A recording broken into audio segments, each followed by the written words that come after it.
Ikaw ba yung taong nag-iisip ng extra income para makaipon at magamit ito pang puhunan sa iniisip mong negosyo?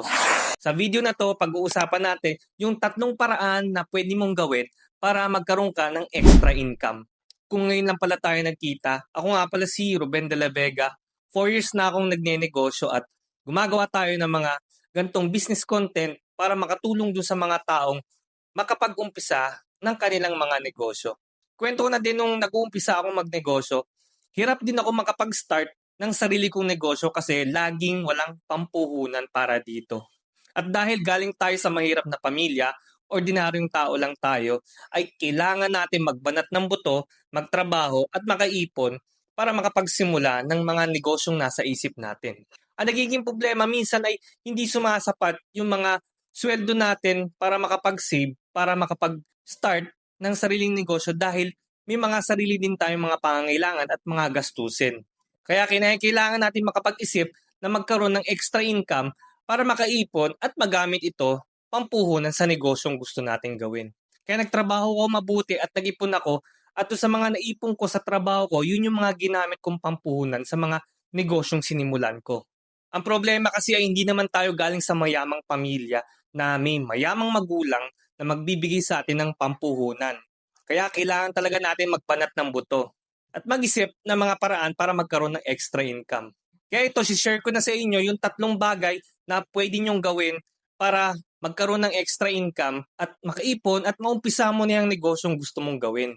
Ang isang extra income na pwede mong gawin ay buy and sell.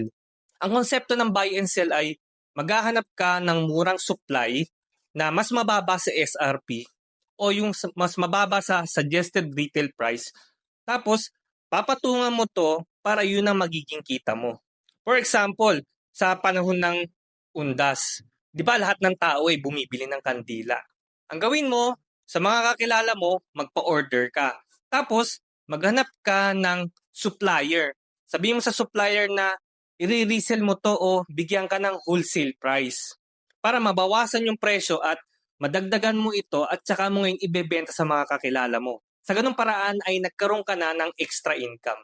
Maraming paraan na pwede ka mag-buy and sell, hindi lang sa undas. Mag-isip ka ng mga pwede mo pang i-buy and sell na kikita ka kagad. Okay, next. Ang isang extra income na pwede mong gawin ay use your talent and skills. Panigurado meron kang isang bagay na sobrang galing mo, na ikaw lang yung sobrang galing dyan.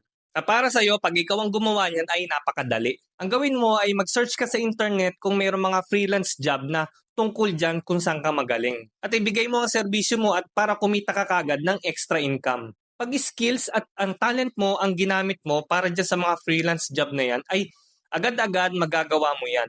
Basta hanapin mo lang kung saan ka magaling at gawa mo ng paraan para maibigay yung serbisyo na yan sa ibang tao. Ikaw na ang nakakaalam yan kasi mas ikaw ang nakakakilala sa sarili mo. Okay, next.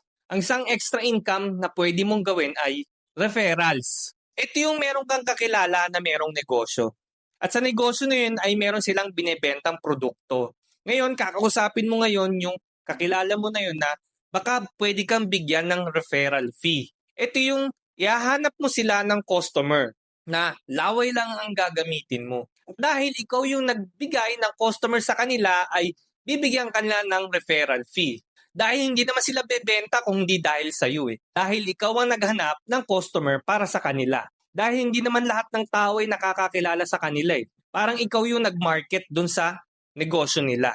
At dahil kinausap mo nga itong may negosyo na to na bigyan ka ng referral fee, ay magkakaroon ka na ng extra income dito. Gumagawa nga pala tayo ng mga gantong videos para makatulong doon sa mga taong gustong umasenso sa buhay sa pamamagitan ng makapagsimula sila ng kanilang mga negosyo. Ang kalaban kasi natin dito ay yung nagsimula magnegosyo, nalugi kaagad, umayaw na kaagad sa laban ng buhay sa pagnenegosyo.